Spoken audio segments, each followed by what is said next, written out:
Hello children. Today we are going to discuss our new chapter 11, perimeter and area. Now we will start exercise 11.1. Question number 1. The length and breadth of a rectangular piece of land are 500 meter and 300 meter respectively. Find its area.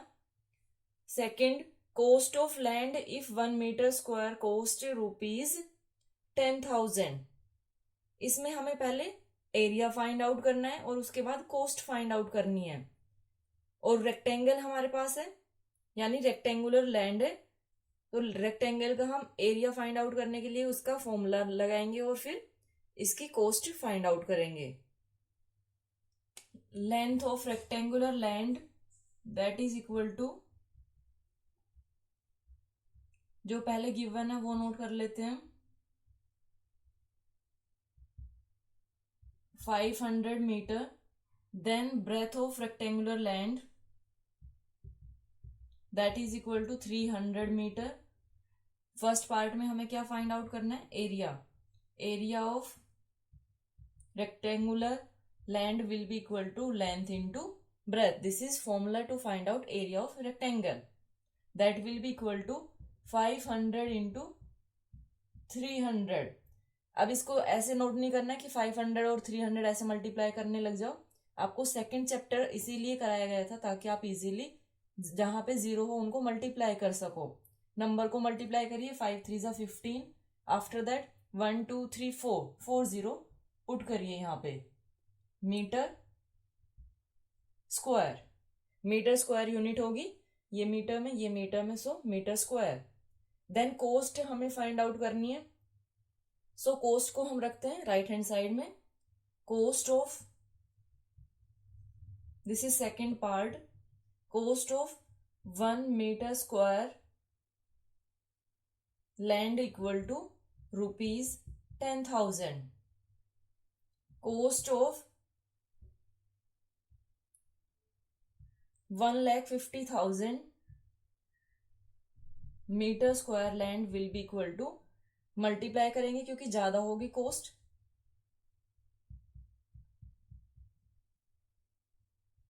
अब 15 into 15. After that 4 0 ये पहले थी और 4 0 और है, rupees. अगर इसको 10 raise to power में करना चाहते हो तो वो भी कर सकते हो. Now question number 2. Find the area of square park whose perimeter is 320 meter. देखिए ये वाला क्वेश्चन जब आएगा तो एग्जाम में आप 99% बच्चे इसको रोंग करके आते हैं. किस वजह से? वो ये नहीं देखते कि फाइंड द एरिया, ये नोट करने के बाद कुछ और भी लिखा हुआ है. क्या? Whose perimeter is 320 meter. आप लोग क्या करते हो? एरिया ऑफ स्क्वायर क्या होता है, यहां पे नोट किया, area of square that is equal to side into side. ये आप लोगों को पता है फॉर्मूला कि ठीक है ये फॉर्मूला है, लेकिन ये नहीं देखते कि ये क्या इधर क्या दिया है. आप इसको साइड इंटू साइड की जगह क्या कर देते हो, 320 इंटू 320. ये जब पेरीमीटर गिवन है तो क्या आप यहाँ पे पुट कर सकते हो? इसको नहीं कर सकते ना, आपको तो साइड की जरूरत होगी. और हमें क्या गिवन है? पेरीमीटर गिवन है. तो पहले हम इसमें क्या करेंगे, पहले आप ये वाला नोट करोगे, perimeter of square that is 320 meter. अब जब पेरीमीटर दिया तो उसका फॉर्मूला नोट कर देते हैं हम, 4 इंटू साइड, या अगर आपको डायरेक्ट याद रहता है साइड फाइंड आउट करने का पेरीमीटर से तो इसको 4 से डिवाइड करके वो होता है, वो भी कर सकते हो, आपकी मर्जी है. 4 into side will be equal to 320. Side will be equal to 320 divide by 4. Divide by जब 4 करोगे तो ये हमारे पास क्या आएगा, that is equal to 80 meter. Okay, ये हमारे पास साइड आ गई 80 मीटर. अब यहां से आप इधर वैल्यू पुट कर दो, side into side, 80 into 80 that is equal to 8 8 64. After that 2 0, 6,400 meter square. This is our answer. Okay, इसको थोड़ा सा ध्यान से करिए। पहले पेरीमीटर से हम साइड फाइंड आउट करेंगे और फिर वहां से एरिया फाइंड आउट करेंगे। Now question number 3, find the breadth of a rectangular plot of land if its area is 440 meter square and length is 22 meter, also find its perimeter. देखिए इसमें क्या क्या फाइंड आउट करना है, breath and perimeter. अब आप ये मत सोचिए कि पेरीमीटर फाइंड आउट करेंगे पहले, क्यों? क्योंकि हमें पेरीमीटर फाइंड आउट करने के लिए लेंथ एंड ब्रेथ चाहिए होती है और ब्रेथ हमें फाइंड आउट करनी है। तो फर्स्ट हम क्या फाइंड आउट करेंगे, ब्रेथ फाइंड आउट करेंगे। First we will note what is given in the question, area of rectangular park या फिर जो भी गिवन हमें rectangular land equal to 440 meter square. जो हमें गिवन होता है उसका फॉर्मूला हमें यूज करना होता है। And length is given, length of rectangular land that is 22 meter. Then breadth हमें फाइंड आउट करनी है। सो अगर आपको फॉर्मूला याद रहता है कि लेंथ इनटू ब्रेथ ये एरिया होता है, और अगर लेंथ गिवन है ब्रेथ फाइंड आउट करनी है तो एरिया को हम लेंथ से डिवाइड कर देंगे। अदरवाइज जो आपको गिवन है उसका फॉर्मूला नोट करिए, area of rectangular land will be equal to length into breadth. और ये कितना गिवन है, 440 मीटर स्क्वायर। वो हम यूज नहीं करेंगे क्योंकि अभी हम लेंथ की वैल्यू पुट करेंगे 22 into breadth that is equal to 440। Breadth find out करनी है तो breadth will be equal to 440 divide by 22। 22 से कैंसिल करेंगे, 22 टू जा, ब्रेथ इक्वल टू 20 मीटर। यहाँ पे ब्रेथ ऑफ रेक्टेंगुलर लैंड क्या आ गई हमारे पास, 20 मीटर। अब आपको और भी कुछ फाइंड आउट करना है, पेरीमीटर। सो पेरीमीटर अब आप इजीली फाइंड आउट कर सकते हो क्योंकि आपके पास लेंथ भी है और ब्रेथ भी है। और फॉर्मूला क्या होता है, 2 into length plus breadth. 2 into length 22 plus 20 that will be equal to 2 into 42 that is equal to 84 meter. This is our answer. क्या किया हमने, पहले ब्रेथ फाइंड आउट की, ब्रेथ फाइंड आउट करने के बाद पेरीमीटर फाइंड आउट किया। Okay, now question number 4, the perimeter of a rectangular sheet is 100 centimeter if the length is 35 centimetre, find its breath, also find the area. हमें breath find out करनी है और area find out करना है। Direct हम area find out नहीं कर सकते, पहले हमें इसकी ब्रेथ फाइंड आउट करनी होगी। जो गिवन है पहले वो नोट करते हैं हम, perimeter of rectangular sheet that is equal to 100 centimeter, ये हमें गिवन है। और लेंथ गिवन है, length of rectangular sheet that is 35 centimeter. अब यहां से हमें क्या फाइंड आउट करनी है, ब्रेथ। तो जो हमें गिवन है, क्या गिवन है, पेरीमीटर गिवन है। We will write formula of perimeter of rectangular sheet that is equal to 2 into length plus breadth, and this is given equal to 100 centimeter. यहाँ गिवन है वो वैल्यू मैंने यहाँ पे नोट की। अब यहाँ पे और वैल्यू जो गिवन है वो नोट करते हैं, 2 into length is 35 plus breadth as it is equal to 100। अब देखिए ये इक्वेशन बन गई, इसको सोल्व करना है तो कैसे करेंगे हम, 2 पूरे ब्रैकेट के साथ मल्टीप्लाई है तो इसको हम पहले डिवाइड कर लेते हैं।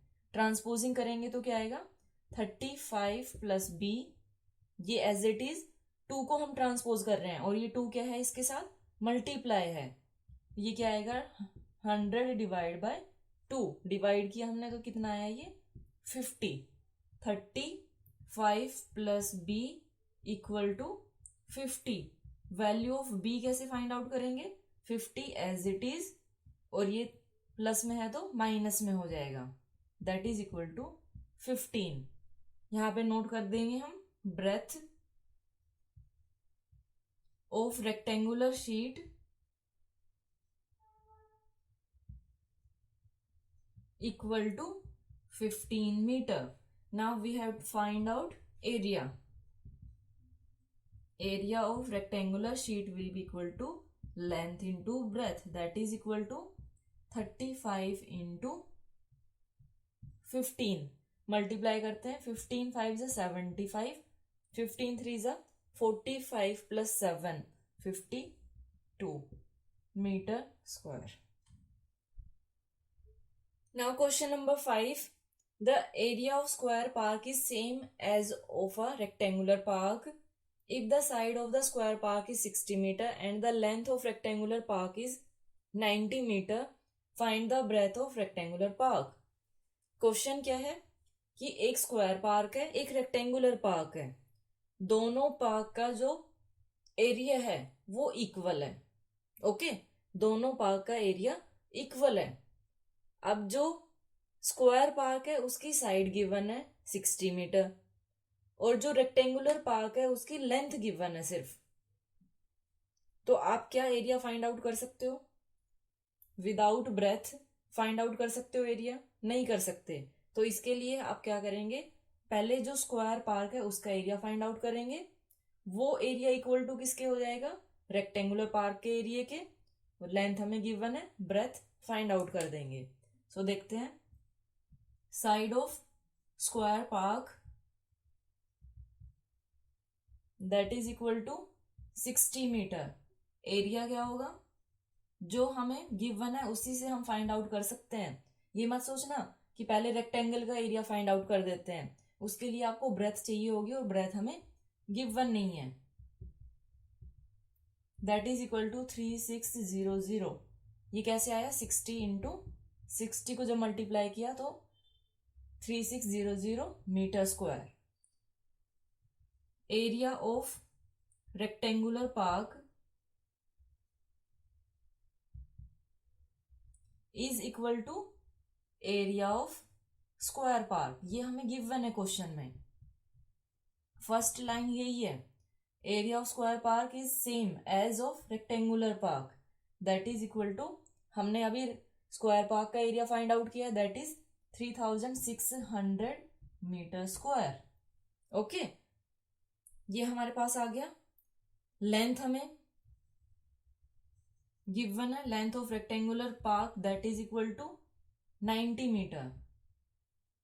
ब्रेथ क्या होगी? Breadth of rectangular park area by, ये जो दूसरे बच्चे हैं जो सोचते हैं कि दूसरे वाले से क्यों नहीं करते, उसकी उनकी तरह से करके दिखाती हूं मैं. तो ये वाला फॉर्मूला लगाओगे 3600 डिवाइड बाय 90. 0 to 0 कैंसिल, 9 4 जा, after that 1 0, that is equal to 40 meter. This is our answer. Now question number 6. A wire is in shape of rectangle. Its length is 40 centimeter and breadth is 22 centimeter. If the same wire is rebent in the shape of a square, what will be the measure of each side? Also find which shape encloses more area. एक wire है, wire की shape क्या है? Rectangle है. Wire से जो shape बनाई है वो रेक्टेंगल है. ओके, ये वायर थी, वायर से ये रेक्टेंगल की शेप बनाई जिसमें लेंथ है 40 सेंटीमीटर और इस रेक्टेंगल की ब्रेथ क्या है? 22 सेंटीमीटर. अब जो ये सेम वायर है इसमें एक चीज सोचिए कि वायर ऐसे थी, ठीक है. इस वायर से फिगर क्या बनाई? पहले रेक्टेंगल, इसको ऐसे बेंड करके और रेक्टेंगल की फॉर्म में बना दिया. उसके बाद क्या हुआ कि जो ये सेम वायर है इस वायर को स्क्वायर में चेंज कर दिया. ठीक है, समझ आया? ये अगर आप इसको यहां नहीं करना चाहते, इसको यहां पे करिए कि जो सेम वायर है ये इस वायर से स्क्वायर फॉर्म कर दिया. फिर तो इसमें यहां से आपको ये सोचना है कि अगर ये वायर है तो वायर की जो लेंथ है, लेंथ तो सेम रहेगी ना, चाहे वो रेक्टेंगल की शेप में करे, चाहे वो स्क्वायर की फॉर्म में करे या ट्राइंगल की में करिए, किसी में भी आप करिए इसको चेंज, जो वायर की लेंथ है वो सेम रहेगी. ये चीज समझ आई आपको? अगर ये समझ आ गई तो क्वेश्चन इजी हो गया। कैसे? अगर लेंथ सेम है, वो लेंथ सेम है मीन्स जो रेक्टेंगल बनाया है वो कैसे बनाया, इसको बेंड करके बनाया, ऐसे बेंड किया मीन्स क्या गिवन है हमें, इसमें क्या फाइंड आउट करना होगा, पेरीमीटर फाइंड आउट करना होगा। क्योंकि वायर को बेंड किया है तो सिर्फ ये बाउंड्री बाउंड्री की बात कर रहे हैं हम, इसके इनसाइड में क्या है उसकी बात नहीं कर रहे हैं हम, सिर्फ वायर की लेंथ से जो शेप बनाई है मीन्स पेरीमीटर, इसमें हमें फाइंड आउट करना होगा। जो पेरीमीटर ऑफ रेक्टेंगल होगा वो किसके इक्वल होगा, स्क्वायर के इक्वल होगा। अब ये आपको खुद से सोचना है, क्योंकि लेंथ सेम है वायर की, तो जो पेरीमीटर ऑफ रेक्टेंगल होगा वो equal to perimeter of square होगा। ओके, अगर ये सब आपको समझ आ गया तो क्वेश्चन इजीली हो जाएगा। दोनों का पेरीमीटर इक्वल होने से पहले इसकी साइड फाइंड आउट कर देंगे और फिर हमें बताना है कि किसका एरिया ज्यादा है, फिर हमें एरिया फाइंड आउट करना है। ओके, अब इसको देखते हैं हम कैसे नोट करेंगे। Length of wire will be equal to perimeter of shape formed by wire। Okay, ये हमने पहले नोट कर दिया। अब इसमें देखते हैं हम length of rectangular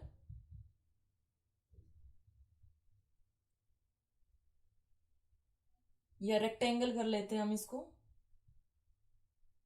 shape equal to 40 centimeter, then breadth of rectangle shape will be equal to 22 centimeter. अब यहां से हमें क्या फाइंड आउट करना है, पेरीमीटर फाइंड आउट करना है। Perimeter of rectangular shape will be equal to 2 into length plus breadth, that is equal to 2 into 40 plus 22, 22 plus ये करेंगे तो 62 आएगा, 2 into 62 that is equal to 124 meter. Okay, ये 124 metre जो रेक्टेंगुलर शेप है उसका पेरीमीटर है। Perimeter of square shape will be equal to perimeter of rectangular shape, क्योंकि वायर की लेंथ सेम है, that is equal to 124 meter. अब perimeter of square क्या होता है, 4 into side, that is equal to 124 meter. Side will be equal to 124 divide by 4, 4 से cancel किया तो ये 32 मीटर। साइड आ गई हमारे पास। अब एरिया फाइंड आउट कर देते हैं हम। Area of square shape 32 into 32, ये आप अपने आप से करोगे। ओके, ये वाला मैं आपके लिए छोड़ती हूँ, आप अपने आप करिए इसको, मल्टीप्लाई करने का काम है सिर्फ। रेक्टेंगल शेप क्या होगा, length into breadth, that is equal to 40 into 22। इन दोनों को मल्टीप्लाई करके और लास्ट में आप नोट कर देंगे कि किसका ग्रेटर है। आप जिसका भी आएगा उसमें लिखेंगे this shape encloses more area. Okay, now question number 8। Question number 7 you have to do yourself. This is same as question number 4. Okay, a door of length 2 meter and breadth 1 meter is fitted in wall. The length of wall is 4.5 meter and breadth is 3.6 meter. Find the cost of the whitewashing the wall if the rate of whitewashing the wall is ₹20 per meter square. एक wall है, wall के अंदर एक दरवाजा है, ठीक है, और आपको जो वॉल है उसके ऊपर व्हाइट वॉश करनी है। तो इसके लिए आपको क्या फाइंड आउट करना होगा, पेरीमीटर या एरिया? खुद सोचिए पहले। इसके लिए पहले आप एरिया फाइंड आउट करोगे, लेकिन जब आप area of wall find out करोगे उसके अंदर एक डोर भी है। ओके, तो आपको क्या करना होगा, area of wall find out करके एरिया ऑफ डोर माइनस करना होगा, जो एरिया रिमेनिंग है उसके ऊपर व्हाइट वॉश करनी है। ओके, तो इसमें आपको क्या क्या फाइंड आउट करना है, area of door, area of wall, length of door 2 meter, breath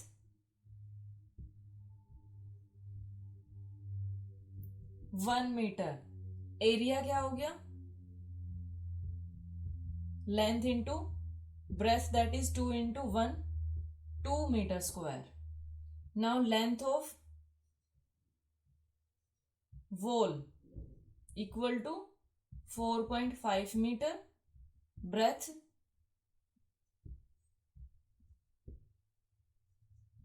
3.6 meter. Now area,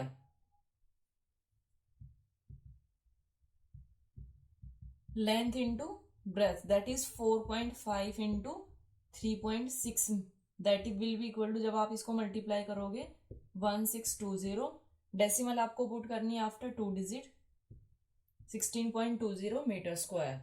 now area for white washing, white washing के लिए जो एरिया होगा वो हम फाइंड आउट करेंगे, area of wall minus area of door. Door के ऊपर थोड़ी ना वाइट वॉश करोगे. 16.20 minus 2 metre.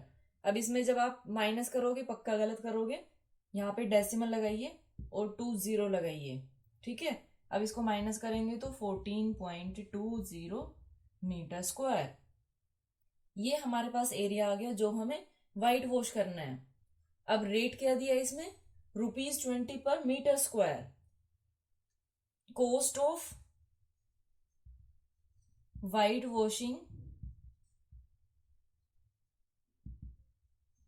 1 meter square area equal to ₹20.